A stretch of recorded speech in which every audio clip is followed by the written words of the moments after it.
السلام عليكم ورحمة الله وبركاته.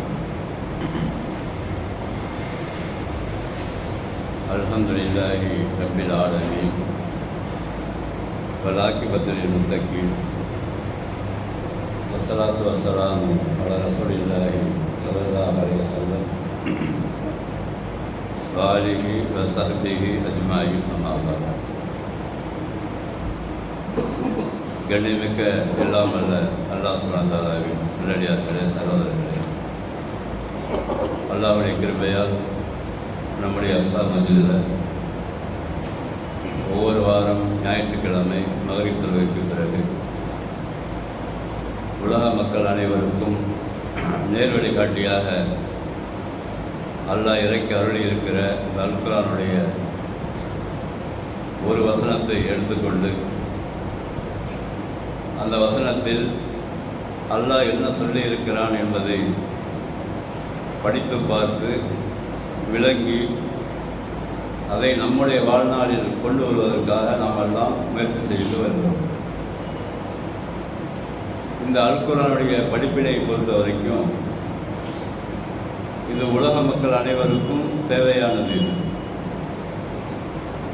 இதை படித்தால் மாத்திரம்தான் ஒரு மனிதன் இந்த உலகத்தில் மனிதனாக வாழ முடியும். இதை படித்துவிட்டு வேறு எந்த படிப்பு வேண்டாலும் படிக்கலாம். ஆனால் இதை படிக்காமல் எந்த படிப்பு படித்தாலும் அது வெறும் உலகம் சார்ந்ததாக மாத்திரம்தான் இருக்கும். கடந்த வாரம் நாம் சூரத்துல் ஆராஃபுடைய 28வது வசனத்தில் சில மனிதர்கள் மானக்கேடான விஷயத்தை செய்கிறார்கள். அந்த மானக்கேடான விஷயத்தை ஏன் செய்கிறீர்கள் என்று கேட்டால் அவங்க சொல்லுவாங்க, எங்களுடைய முன்னோர்களை இப்படித்தான் நாங்கள் பார்த்தோம், அல்லாஹ் தான் இப்படி எங்களுக்கு கட்டளையிட்டான் என்று சொல்லுவார்கள் என்று அல்லாஹ் சொன்னதாக நான் பார்த்தோம். இன்னைக்கு பார்க்க இருக்கிற 29வது வசனத்தில் பல ரஹ்மான் அது சம்பந்தமாகவே பதிவு செய்கிறார்.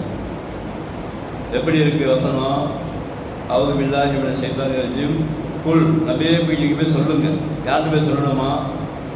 யாரெல்லாம் இது மாதிரி மானக்கேடான விஷயத்தை செய்கிறாங்களோ, அது மாதிரி இந்த அல்லாஹ் தான் சொன்னான்னு சொல்கிறாங்களோ அவங்கள்ட்ட போய் சொல்லு. என்ன சொல்லணும்? அமர ரப்பி பில்கிஸ், அல்லாஹுக்கு சுமத என்னை படைத்து வளர்த்து பரிபாலனம் செய்கிற அல்லாஹ் நீதியை தான் அவன் ஏவுவான், கட்டளையிடுவான். ஒருபோதும் அநியாயமான செயல்களின் பக்கம் எந்த மனிதரையும் அல்லாஹ் ஏவ மாட்டான் என்று நீ போய் சொல்லு. அதுக்கு பிறகு சொல்லு, வக்கீமும் உயூஹக்கும் இந்த குள்ளி மஸ்ஜிதின், எங்கெல்லாம் பள்ளிவாசல் இருக்கிறதோ அங்கெல்லாம் உங்கள் முகங்களை நீங்கள் அந்த பக்கமாக நிலைநாட்டி கொள்ள வேண்டும். அக்கீமு என்ற வார்த்தைக்கு எங்கெல்லாம் உங்களுக்காக அல்லாஹ்வை வணங்குவதற்காக பள்ளிவாசல் ஏற்பாடு செய்யப்பட்டு இருக்கிறதோ அங்கெல்லாம் உங்கள் முகங்களை அதன் பக்கமே நீங்கள் எப்பொழுதுமே ஆக்கிக் கொள்ள வேண்டும். அதன் பக்கம் உங்கள் முகங்களை ஆக்கிக் கொண்டால் மாத்திரம்தான் இந்த மானக்கேடான செயல்கள் வராது. தப்பாக மக்கள்கிட்ட சொல்ல மாட்டீங்கன்னு அர்த்தம். அல்லாஹ் சொல்றது காரணம் என்ன? நேரத்தில் அக்கீமோ வஜூஹக்கும் இந்த குள்ளி மஸ்ஜித், எங்கெல்லாம் பள்ளிவாசல் இருக்கிறதோ அந்த பள்ளிவாசல் பக்கம்தான் உங்களுடைய முகங்களை நீங்கள் நிலையாக வைத்துக் கொள்ள வேண்டும். அக்கீமு என்ற வார்த்தைக்கு நிலையாக வைத்துக்கணுமா? நிலையாக வச்சுக்கணும் என்ன அர்த்தம் என்றால் எப்போது பார்த்தாலும் அதே ஞாபகமாக இருக்க வேண்டும். ஒரு தொழுகையாளிகளுக்கு நான் சொல்லுகிறேன், குறிப்பாக இந்த வார தொழுகையாளிகள், மாச தொழுகையாளிகள், மகரிப் தொழுகையாளிகள், இஷா தொழுகையாளிகள் இப்படிலாம் இருப்பாங்க. அதெல்லாம் விட்டுருங்க, அதை கேட்ட எடுக்கக்கூடாது. இதெல்லாம் அவங்களாக போட்டுக்கொண்ட ஒரு ப்ரோக்ராம். இது அல்லாஹ்வுக்கு சொல்லலை. அவங்க இஷ்டம், எப்போ வேணாலும் வரலாம், நினச்சவன் தொழுதுக்கலாம், நினச்சா தொழாமல் இருக்கலாம். அவங்கள பற்றி இங்கே பேசலை. இங்கே பேசுகிறது என்னன்னாக்கா அக்கீமும் வஜூஹக்கும், உங்களுடைய முகங்களை எல்லாம் முழுமையாக அந்த பள்ளிவாசல் பக்கமே உங்களுடைய நினைப்பு எல்லாமே இருக்க வேண்டும். அப்படின்ட்டு அர்த்தம். ஃபஜர் தொழுது விட்டால் என்ன வேலை செஞ்சாலும் சரி, லோகர் தொழுகை எப்போ வருமோ என்ற எண்ணம் உள்ளத்தில் ஓடிக்கொண்டே இருக்க வேண்டும். வாட்சை பார்த்துக்கிட்டே இருக்கணும். லோகர் தொழுது விட்டால் அசர் டயத்தை பார்த்துக்கிட்டே இருக்கணும். அசர் தொழுது விட்டால் மகரிப் தொழுகையை பார்த்துக்கிட்டே இருக்கணும். மகரிப் தொழுது விட்டால் இஷா எப்போ வரும்னு பார்த்துக்கிட்டே இருக்கணும். பார்த்துக்கிட்டே இருக்க வச்சிருவான் தான், நம்ம வைக்க வேண்டியதில்லை. யாருக்கெல்லாம் நல்லா நாடுகிறானோ, சரியான பாதையை தந்து விடுகிறானோ, அதுதான் கிறிஸ்து நல்லா சொல்கிறாங்க. நீதியை நிலைநாட்டக்கூடியவனாக அல்லா இருக்கிறான். யாருடைய உள்ளத்தில் அல்லா இந்த எண்ணத்தை போட்டு விடுகிறானோ அவர்களுக்கு உண்மையிலேயே அவர்களுக்கு வேறு வேலைகள் ஓடாது. எவ்வளவு வேலையை செய்தாலும் நேரம் ஆகிட்டேன்னு ஒரு மனசு படபடக்கும். அது ஒரு மாதிரி இருக்கும். ஒருவேளை எங்கேயாவது மாட்டிக்கொண்டாலும் கூட தொழுக முடியாத சூழ்நிலையோ ஜமாத் தொழுகையில் கலந்து கொள்ள முடியாத சூழ்நிலை ஏற்படும் போதெல்லாம் அவர்களுக்கு ஒரு படபடப்பு ஏற்படும். என்னது கொஞ்சம் மாட்டிக்கிட்டுமே போக முடியலன்னு சொல்லி அதுக்கு அல்ல கூலியை வைத்திருக்கிறார். இங்கே எண்ணங்களுக்கு தான் அதனால தான் அக்கீம என்ற வார்த்தையை நல்லா பயன்படுத்துகிறாங்க. அப்போ சில பேர்களை மாத்திரம் ஒவ்வொரு ஊரிலும், ஒவ்வொரு கிராமத்திலும், ஒவ்வொரு தெருக்களிலும் சில பேர்களை மாத்திரம் அல்லாஹ் செலக்ட் பண்ணி வைத்திருக்கிறான். எல்லா உலகம் பூரா உள்ளதுன்னு சொல்கிறாங்க.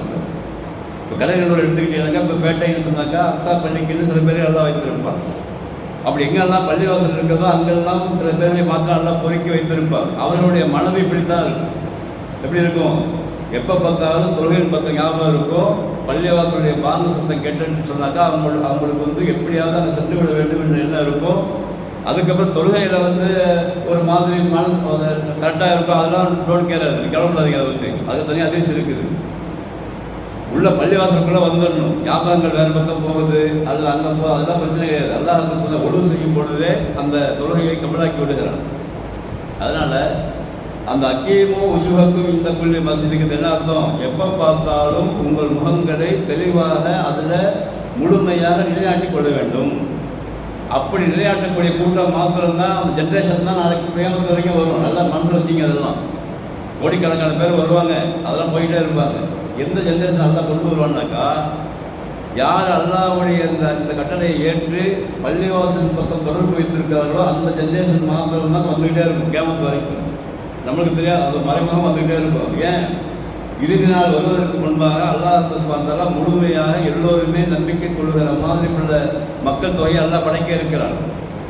ஈசா அலைஹிஸ்ஸலாம் வருவதற்கு முன்பாகவே வந்த பிறகு அவர் சண்டையை போட்டு முழுமையாக அவர் நம்பிக்கை கொண்டு விடுவார். எல்லாருமே எந்த ஜென்ரேஷன் வராங்க, யாரெல்லாம் தங்களுடைய முகத்தை பள்ளிவாசல் பக்கம் வைத்துக் கொண்டார்களோ, அல்லாஹ்வுடைய பயம் யாருக்கெல்லாம் இருந்ததோ அவர்கள் சந்ததியை மாத்திரம்தான் அல்லாஹ் சுப்ஹானஹு வ கடைசி வரைக்கும் கொண்டு வருவான். ஏன்னாக்கா குர்ஆன் வசனம் அப்படி தான் இருக்குது. ஏன்னா இந்த பள்ளிவாசலுக்கு வரவங்க துவா செய்வாங்க. யாருக்காண்டி? தனக்காக செஞ்சுக்குவாங்க, தங்களுடைய மனைவி மக்களுக்காக செய்வாங்க, பிள்ளைகளுக்காக செய்வாங்க, அதுக்கப்புறம் சந்ததிகள் நல்லா இருக்குன்னு செய்வாங்க, சந்ததிகள் வழிகாட்ட போகக்கூடாதுன்னு துவா செய்வாங்க. இப்படி துவா கபலாக்கிட்டே எல்லாம் இருப்பான். அப்போ ஒன்றும் இல்லாத தொழுகை இல்லாதவர்கள், மார்க்கத்தை விளங்காதவர்கள் அல்லது தொடர்ந்து தொழாமல் இருப்பவர்கள், இவர்கள் எல்லாம் இந்த கேட்டகரியில் வரமாட்டாங்க. அதெல்லாம் அவங்களாக போட்டுக்கொண்டது. இமாம் வரலாம், ஒரு தொழுகைக்கு வந்தால் போதும், சும்மா வந்து கதை காட்டினா போதும், இதெல்லாம் அவங்களாக போட்டுக்கொண்டதே தவிர அல்லாஹ்வும் தூதரும் சொன்னது கிடையாது என்பதை இந்த ஆயத்தின் மூலமாக நம்ம விளங்குகிறோம். அதுக்கு அடுத்து சொல்கிறாங்களா, வதுவு முஃப்லிஸீன லஹுத்தீன். இது முக்கியமான பாயிண்ட். அடுத்தது, பள்ளிவாசலுக்கு வந்த பிறகு தொழ வேண்டும். எப்படி தொழ வேண்டும்? முழுமையாக அந்த வழிபாடுகள் முழுவதும் முழுக்க அல்லாஹ்வுக்காக இருக்க வேண்டும். அதுக்குள்ள எந்த விதமான ஷிர்க் கலந்து விடக்கூடாது. ஷிர்க்னா என்னது? ரசூலுல்லாஹ் சொல்லிக் கொடுக்குறாங்க, அல்லாஹ் அக்பர் என்று ஒருவர் கை கட்டுவார். ரசூலுல்லாஹ் விளக்கம் கொடுக்குறாங்க ஆயத்துக்கு. இப்படி அல்லாஹ் அக்பர் கை கட்டுவார், சாதாரணமாக தான் தொழுவார். அவருக்கு தெரிந்தவர் யாராவது வந்து விட்டால் கொஞ்சம் ருக்குவை அதிகமாகவும் சைதாவை அதிகமாகவும் பயபக்தியாக தொழுகிற மாதிரி இவர் ஒரு மாதிரி இருப்பார். இது சின்ன சிறுக்கில் போய் சேருங்கிறாங்க. ரியாவில் போய் சேர்ந்துடும். இந்த ஆயத்துக்கு விட கொண்டு போய் சொல்கிறாங்க. சொல்லலாம் இப்படி அது கூட கொண்டே இருக்கக்கூடாது. தொழுகையாளிகளுக்குள்ள நம்ம முழுக்க பள்ளிவாசலுக்குள்ள காலை வைக்கும் போதே அல்லாஹ் மஃப்தஹ்லி அப்வாப ரஹ்மத்திக பிஸ்மில்லாஹி தகல்து அலைஹி தவக்கல்து வ அலைஹி ஸல்லல்லாஹு இன்டிகாம். இந்த துவா ரெண்டையும் ஓதிக்கிட்டு அமைதியாக உட்கார்ந்து சீக்கிரம் வந்துட்டீங்கன்னாக்கா மலக்கள் துவா செய்வாங்க. அதுக்கு பிறகு எந்த விதமான ரியாவும் இல்லாமல் பார்த்துக்கொள்ளணும். முஃப்லிஸீன அப்படின்னாக்கா உங்களுடைய வழிபாட்டு முறைகளை எந்த வழிபாடாக இருந்தாலும் சரி, திக்ர் செய்வதாக இருந்தாலும் சரி, தொழுவதாக இருந்தாலும் சரி, சுன்னத்தின் அகில் தொழுவதாக இருந்தாலும் சரி, எதுவாக இருந்தாலும் இன்னொருவருக்காக செய்யக்கூடாது. அதன் மூலமாக ஏதாவது வேறு விதமான எண்ணங்கள் உள்ளத்தில் வந்துடக்கூடாது. இது சைத்தான் வழிகெடுத்துருவான். சைத்தான் எப்படி வழிகெடுப்பான்? நல்ல செயல் செய்யும் போது தான் வருவான். குறிப்பாக சைத்தான் வருவதே அவங்களாம் வந்து அவங்க கட்டு விட்டால் அறியும். பெரும்பாலான மனிதர்களை கெடுத்து விட்டா சைத்தான். வழக்கத்தை அதல்ல மென்கும் ஜிபிலன் கசீரால பதிவு செய்கிறான். பெரும்பாலான மனிதர்கள் சைத்தான் வழிகட்டு விட்டாச்சு. இப்போ அவன் கை வைக்க போது தொழுகையாளியை மட்டும் தான் கை வைப்பான். யாரெல்லாம் பள்ளிவாசல் பக்கம் வருகிறார்களோ, அல்லாஹ்வுடைய நம்பிக்கை முழுமையாக இருக்கிறதோ அவங்கள மாத்திரம் அவன் டார்கெட் பண்ணுவான். டார்கெட் பண்ணி எப்படியாவது இவங்களை ஏதாவது ஒரு வழியில் இவங்களை வந்து வழிமாற்றி விட வேண்டும் என்று முயற்சி செய்வான். அந்த முயற்சியை வந்து பலன் அளிக்காத அவனுக்கு அல்லாஹ் நம்மளை காப்பாற்றிடுவான். நம்முடைய காதுகள் பள்ளிவாசல் நோக்கி வரும்பொழுதும், உதவி செய்யும் பொழுதும், அல்லாஹ்வை நினைக்கும் பொழுதும், திக்கர் செய்யும் போதும், பல விஷயங்களை கேள்விப்படும் பொழுதும், மார்க்க சம்பந்தமாக பேசும் பொழுதும், அது சம்பந்தமாக நம்ம விவாதிக்கும் பொழுதும், அந்த சபை இருக்குல்ல, அந்த சபையில் வரக்கூடியவர்களை கண்டிப்பாக அவனால் தடுக்க முடியாது. சைத்தானுடைய அந்த தீங்கு என்பது, அந்த சூழ்ச்சி என்பது பலகீனமானது அல்லாஹ் பதிவு செய்கிறான். அதனால் தொழுகையாளிகளை ஒருபோதும் அவனால் தடுக்க முடியாது. அப்படி இருந்தும் அல்லாஹ் இங்கே பதிவு செய்கிறான், உங்கள் வழிபாட்டு முறைகளை ஒருவேளை அவன் மனதில் வந்து ஊசலாட்டத்தை போட்டு விடுவான், யாருக்காகவோ செய்ய வைத்து விடுவான், அல்லது வேறு புகழுக்காக செய்ய வைத்து விடுவான் என்றெல்லாம் சொல்லி தான் அல்லாஹ் இந்த ஆயத்தில் பதிவு செய்கிறான். வழக்க வழிபாடுகளை நீங்கள் முழுமையாக இஹ்லாஸாக முழுக்க அல்லாஹ்வுக்காக நியத்தை வைத்துக்கொண்டு நம்ம என்ன செய்யணும், அந்த தொழுகையை ஈடுபட வேண்டும் என்று அல்லாஹ் இந்த ஆயத்தில் பதிவு செய்கிறான். அதுக்காகத்தான் அன்றைக்கு அவங்கெல்லாம் இந்த ஆயத்தை படிச்சுட்டு தான் அந்த முன்னோர்கள் இருக்கிறாங்க, அப்படி செய்யக்கூடாது. ஆனால் அவங்க என்ன பண்ணாங்க, இதெல்லாம் மசலா பண்ணி அந்த மார்க்க அறிஞர்கள்லாம் அவங்க என்ன செஞ்சாங்கன்னா, இப்படி சொல்ல செட்டாகாது உங்களுக்கு, அதனால தான் வந்து அல்லாஹ் சொல்லிட்டு நான் வந்து கிப்லாவை முன்னோக்கி அல்லாஹ்வுக்காக 2 ரக்காத் துரோகம் சொல்லுவேன்னு சொல்ல வச்சாங்க. அவங்க சொல்லக்கூடாது, அப்படி சொல்லக்கூடாது, தப்பு அது. அவங்க ஏன் ட்ரைனிங் கொடுத்தாங்கன்னா நம்ம ஆய்வு செய்து பார்க்கும்போது விளங்குது. ஏன்னா வேறு யாருக்கா இருந்துடக்கூடாது என்பதற்கு அவங்க என்ன பண்ண, அவங்களா ஒரு மசலா பண்ணி ரசலா சொல்லிக் கொடுக்கல, இவங்களா ஒரு மசலா பண்ணி யாரா தொழுகை கற்றுக் கொடுக்கும் போது நீ என்ன செய்யணும்னாக்கா, நான் வந்து குழாவை முன்னோக்கி அல்லாஹ்வுக்காக 4 ரக்காத் துரோகம் சொல்லுவேன்னு சொல்லிட்டு சொல்ல ஆரம்பிங்க அப்படின்னு சொல்லி அவங்க சொல்லிக் கொடுத்துருக்காங்க. அப்படி செய்யக்கூடாது. அல்லாஹ் சொல்றது உங்கள் எண்ணத்தை உள்ளத்தில் நினைச்சுக்கணும்னு சொல்றாங்க தவிர, அதுக்காக புதிய சட்டத்திட்டங்களை வகுத்து அல்லாஹ்வுக்காக நான் தொழுகிறேன் என்று நீ வாயால் சொல்லக்கூடாது. ஏன் வாயால் சொல்லக்கூடாது? நீ உள்ளத்தை அல்லாஹ் அறிகிறான். நீ யாருக்காக தொழுகிறேன்னு அல்லாஹ்வுக்கு தெரியும், யாருக்காக ஒழு செய்கிறேன்னு அல்லாஹ்வுக்கு தெரியும், எதுக்காக பள்ளிவாசல் வருகிறேன்னு அல்லாஹ்வுக்கு தெரியும். அப்போ அல்லாஹ்வுக்கு முழுமையாக நம்மை பற்றி பெறுகிற காரணத்தினால அதை வார்த்தையாக சொல்ல வேண்டும் என்ற அவசியம் இல்லை என்று நாம் கவிதையை சொல்லக்கூடிய நம்ம மார்க்காரிகள் நாமெல்லாம் சொல்லிட்டு இருக்கிறோம். காரணம் என்ன, உள்ளத்தை அறியக்கூடியவராக இருப்பதால் வார்த்தையால் சொல்லித்தான் அல்லாஹ்வுக்கு விளங்குகிற அவசியம் கிடையாது. அது என்னமோ மனுஷன் போய் சொல்கிற மாதிரி இருக்குது. அப்போ மனிதர்கள் போடுகிற சட்டத்திட்டங்கள் கூட சில நேரங்களில் சரியாக இருக்காது. ஏன்னாக்கா அல்லாஹ்வும் ஒரு சரியாக செஞ்சு கொடுத்துருக்காங்க. மனசை நீங்கள் பார்க்குங்கிறாங்க, மனசுக்குள்ளே ஓடுற எண்ணத்தை சரி பண்ணிக்கங்கிறாங்க. அப்போ அதனால் அந்த முயற்சியை தான் நான் பண்ணணும். அது பண்ணாமல் நம்மளா ஒரு ஐடியா பண்ணி இப்படி சொல்லி கொடுத்தா அவங்க அப்படி சொல்லுவாங்க, அது வந்து அல்லாஹ்வுக்காக போகும் அப்படின்னு நினைக்கக்கூடாது. அந்த வழிபாட்டு முறைகள் தவறு. இப்போ பெரும்பாலும் செய்வாங்க. சில பேருக்கு இப்போ நம்ம பார்க்கல, நம்ம பள்ளியாசல் கொடுத்த பெரியவங்க முழு காதில் உழுது எனக்கு எப்படி 2 காசு கொடுத்து அல்லாஹ் சொல்லுவாங்க இப்படி அப்படிங்கிறாங்க. நாங்களும் கேட்டு சமயத்தில் சொல்ல சொல்லுவோம் போதும். காரணம் என்ன, அவங்க அப்படி பழகிருக்கிறாங்க.